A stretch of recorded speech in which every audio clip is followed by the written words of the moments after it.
அகதி ஆயனாக. ஓம் அகதிசாய திருவடிகள் போற்றி. ஓம் வாய் சித்த தேவாய திருவடிகள் போற்றி போற்றி. ஐயா, வீட்டில் பூஜை செய்யும் போது சாமி படத்தில் பிரம்ம நேரத்தில் என்னால் செய்ய முடியவில்லை. லேட் ஆயிடுச்சு. முடியலையே, உடம்புக்கு முடியவே இல்லைங்கய்யா. போட்டுட்டு போய் கொஞ்சம் முடியலைன்னு சொல்லிட்டு ஒரு வாரம் தான் அந்த பிரம்ம வாரத்துல செய்ய முடிஞ்சது. கொஞ்சம் லேட்டா தான் செய்ய முடிஞ்சது. சரி, இப்படி நம்ம தவறு பண்ணிட்டு இருக்கவே ஒரு மனக்குறையாவே இருந்தது. சரி, பூஜை பண்ணும்போது அந்த பொட்டு சந்தன பொட்டு தான் அந்த சிவன் படத்தில் கைலை மலை சிவன் படம் இருக்கிறது நம்ம வீட்டில். அதில் சித்தர் படம் எல்லாம் சித்தர்கள் எல்லாம் அதில் சிவன் மேல் அந்த பொட்டு வைத்திருந்தேன். அந்த பொட்டில் பூஜை முடித்து விட்டு நான் அவரை கும்பிடும் போது வேல், அந்த வேல் அப்படியே வேலாக தெரிந்தது. அந்த பொட்டு வைத்திருந்தது வேலாக தெரிந்தது. நான் என்னடா பொட்டுதானா வைத்தோம், என்ன வேலாக தெரிவதே என்று நான் மறுபடியும் நான் கண்ணை தேய்த்துக் கொண்டே பார்த்தேன். மறுபடியும் அப்படியே தெரிந்தது. சரி, நமக்கு காட்சி கொடுத்து விட்டார், நாம் செய்வது தவறில்லை என்று நானே உணர்ந்து கொண்டேன். ஐயா, இரண்டாவது நாளும் அதே மாதிரி. ஐயா, இரண்டாவது நாளும் அதே மாதிரி தெரிந்தது. என்ன நமக்கு டெய்லியும் இப்படி தெரிகிறது என்று நான் சாமியை கும்பிட்டு விட்டு வெளியே சென்று கதவுக்கு வெளியே செய்யும் போது நேராக மாடியில் மயில் அழகாக தூக்கை விரித்து ஆடி வண்ணம் என்றது. என்னை அதை பார்த்ததும் எனக்கு என்ன சொல்வது என்று தெரியவில்லை.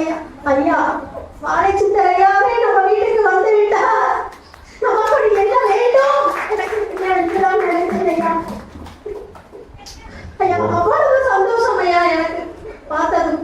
நான் இங்க வருவேன் என்ற இதே 2 நாளுக்கு முன்பே உடல்நிலை சரியில்லாமல் ஆகிவிட்டது. அது என்ன ஆனாலும் சரி, நான் வந்தே விடுவேன் என்று முடிவெடுத்து வந்தேன். அப்புறம் இன்னொரு விஷயம் ஐயா, குழந்தை கேட்டது அதே மாதிரி எனக்கு ஒரு சந்தேகம். நான் வந்து உங்களிடம் கேட்க வேண்டும் என்று வருவேன், ஆனால் அது நாம் எப்படி கேட்பது என்று போய்விடுவேன். நம்ம வீட்டுக்கு வந்தவர் ஒரு நாள் நான் சாமி கும்பிட்டு இருந்தேன். அப்போது அவர் சொன்னார், ஐயாவோட படத்துக்கு நீங்கள் பூ வைக்க வேண்டாமாக்கா என்று சொன்னார். இந்த சீடர் சொன்னார். நான் சாமி கும்பிட்டு கொண்டு இருக்கும் போது வந்தார். ஐயாவோட படத்துக்கு பூ வைக்க வேண்டாம் சொன்னார். எனக்கு அது மனதே இல்லை. சாமி கும்பிடும் போதெல்லாம் ஐயாவுக்கு நாம் இறைவன் நம் சிவனுக்கு நாம் வைப்பாமல் இருப்பதா என்று அவர் சொல்லிவிட்டதனால் என் மனசில் ஒரு சங்கடம் இருந்தது. ஆனால் தீபாவளை காமிக்கும் போது என்னால் முடியாது. அம்மாவை மேலே சூடாயத்தையே எடுத்து ஐயா என்னிடம் கொடுத்தார். தாய்க்கு காட்டும் போது தந்தைக்கு காட்டாமல் எப்படி இருப்பது என்று என் மனம் என்னை ஏற்றுக்கொள்ளவே இல்லை. ஒரு நிமிடம் ஐயா சொன்னது போல் ஒரு நிமிடம் காமித்துவிட்டு எடுத்து விடுவேன்.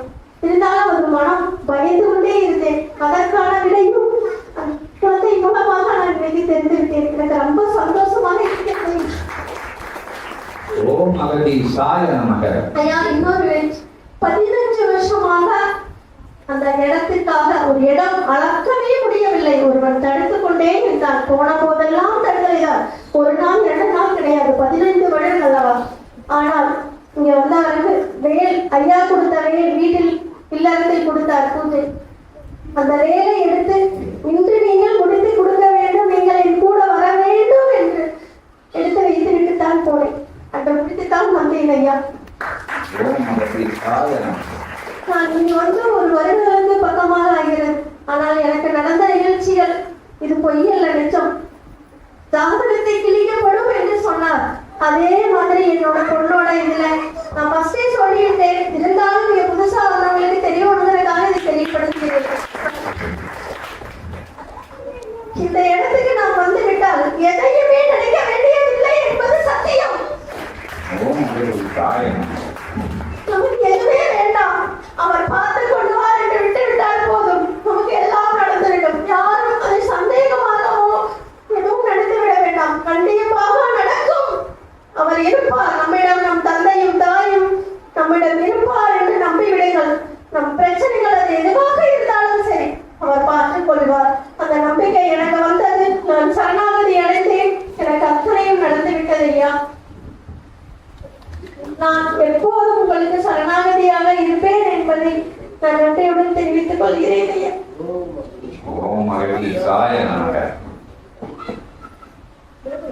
தென்பொதிகை தலத்தின் வடபகுதி நிலையாய் உயர் நிலை கொண்ட அற்புத கொங்கு நிலையது பரவி நிற்கும் கிளை சபை கண்ட தலம். அக்கிளை சபை கொண்டவன் கூறிய அந்நிலை, அக்கிளைச்சபை கொண்டவன் கூறிய அந்நிலையால் கிளை சபையினுடைய அற்புதமான வழிநடத்துதலின் பால் சிவமகா வாழை சித்தனுடைய உபதேச நிலையின் பால் ஏற்றமுடன் உயர் நிலையாய் சபையிலே நற்சீடர்களாக வலம் வந்து தம்பதியர் இருவரும் தன்னுடைய இல் சபையிலே சச்சங்கள் பெருவிழா கண்டு உயர்நிலை கொண்டு யாம் கொங்கு மண்டலமதில் முதல் முறையாக உரைத்த வார்த்தை எம் சீடர்களது ஜாதகங்கள் கிழித்தெறியப்படுகின்றன எம் கரத்தால் என்று உரைத்தோம். அதை எங்கள் சபையில்தான் முதலில் உரைத்தார் என்று இவன் இருமாப்பு கொள்வான் என்ற பிரபஞ்ச மகாசபையில் சச்சங்க பெருவிழாக்கள் ஆங்காங்கு நடந்த பொழுதும் எம் கிளை சபையில் இருந்துதான் முதலாக அகத்தியன் அறிவித்தார் என்று கூறுவது அது தற்பெருமைக்காக அல்ல, எம் பெருமையை பறைசாற்றும் நிலை என்று அகத்தியன் அந்நிலைகளில் இருந்து நாம் அகத்தியன் உரைக்கின்றோம். நிச்சயமாக எம் சீடர்களுக்கு ஜாதகங்கள் கிழித்தெறிந்து பட்டு விட்டன. எவனுக்கும் கட்டங்கள் இல்லை, எவனுக்கும் என் சீடர்களுக்கு யாம் உரைத்தவாறு தரம் இல்லாத தகுதியோடு வளம் வருகின்ற ஒவ்வொரு சீடனது ஜாதகம் கிழித்தெறியப்பட்டது. சூட்சமத்தில் கட்டங்கள் போடப்பட்டிருக்கின்றன. எவ்வாறு கட்டங்கள் வெற்று கட்டங்களாக உள்ளன.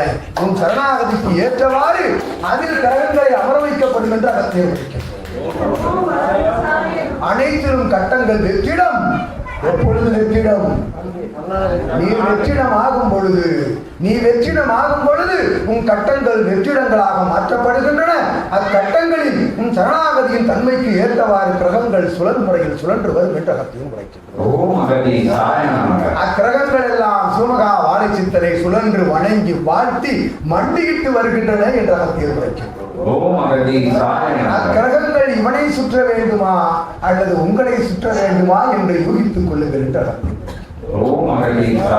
உங்களை சுற்றும் 3 அடி இடைவெளி விட்டு சுற்றினால் நீர் வெற்றிடம் என்று, இல்லை உம்மோடு ஒரு அடி கூட மீதம் இல்லாது சுற்றினால் நீர் வெற்றிடம் இல்லை, நிரப்பப்பட்டிருக்கின்றது அகத்தியம்.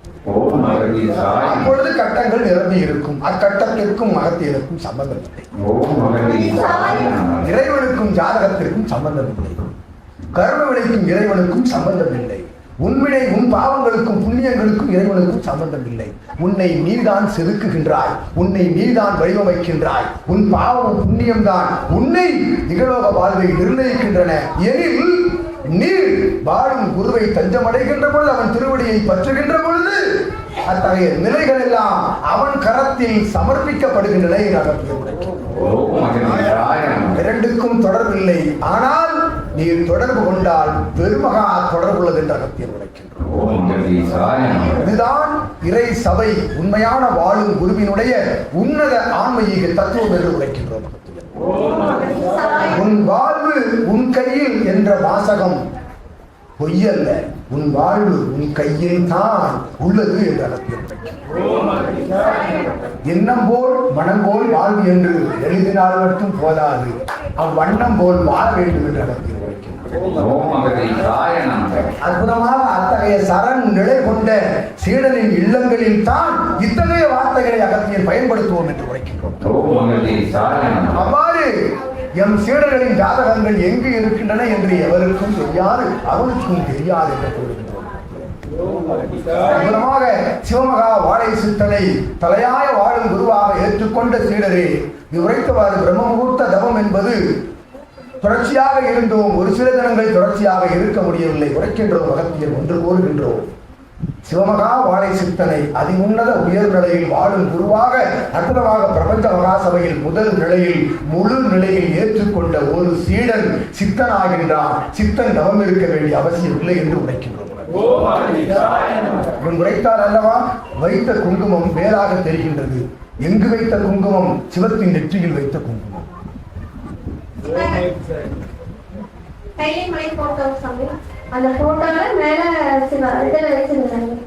அது வைக்கப்பட்ட இடம் எங்கு? இங்கு விளங்குகின்றோம். நீ வைத்தது திருவுருவ படத்தில் அத்தகைய மலையின் முகத்தில் வைத்தாய். அம்மலை முகத்தில் வைக்கப்பட்ட குங்குமத்தின் வேல் தெரிந்திருக்கின்றது. அத்தகைய வேல் எங்கிருக்கின்றது? அது எந்த இடம் என்று கூறுகின்றார்.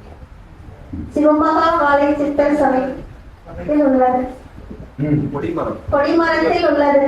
கொடிமரத்தில் வேல் பருகும் போது பார்த்தால் அம்மையப்பனுக்கும் முருகப்பெருமான் அம்மையப்பன் திருக்கல்யாணமே பார்த்தது போல என் கண்ணில் பட்டதையா. விடை வர வேண்டும் அகத்தியருக்கு. வேறாக தெரிந்தது அவ்வேல் தெரிந்த இடம் குங்குமம். அக்குங்குமம் வைக்கப்பட்ட இடம் சிவமலையினுடைய உச்சி, திருவருவ படத்தின் உச்சி. எனில் அவ்விடம் எந்த இடம், யாருடையது?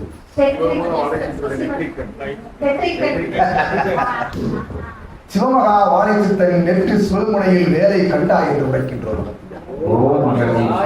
பிரம்ம முகூர்த்த வேலையில் தவம் இருக்கின்ற பொழுது காண்கின்ற அந்நிலை நீர் தவம் இருக்காவிடிலும் நீர் அயர்ந்து உறங்கிய பொழுதும் உயர் சீடன் தவம் செய்து கொண்டிருக்கிறான் என்று அகத்தியன்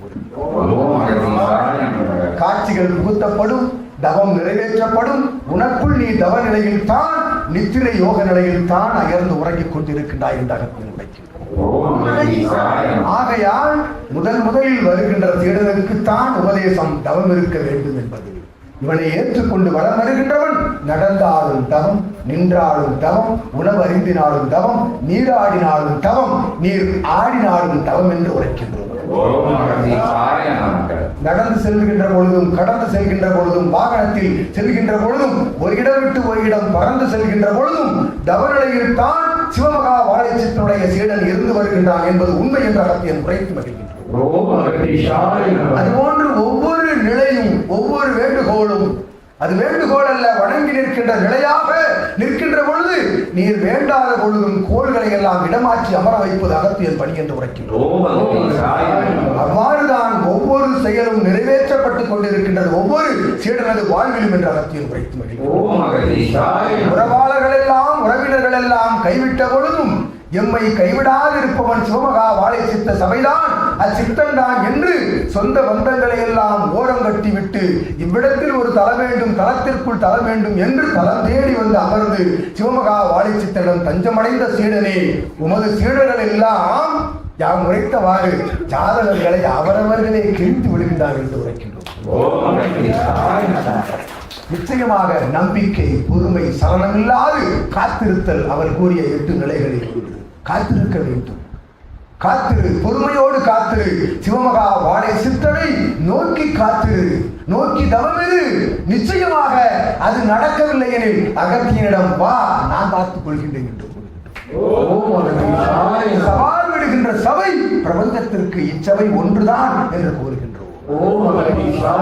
நவக்கிரகங்களை கட்டி வைக்கின்ற நான், நவக்கிரகங்களை கட்டி வைக்கின்ற நான் அகத்திய சித்தனுக்குள் இருந்து எழும் நான் என்று உரைக்கின்றோம். அகத்தியன் நவக்கிரகங்களை கட்டி வைத்திருக்கும் நானை ஒழித்த சிவமகா வாழை சித்தனுக்கு எழுகின்ற நான் என்று உரைக்கின்றோம். அது என் நான் என்று சீடர்களே யோகித்துக் கொள்ளுங்கள். நான் பற்றி தெரிய வேண்டும் என்றால் இவனிடம் கேட்கலாம்.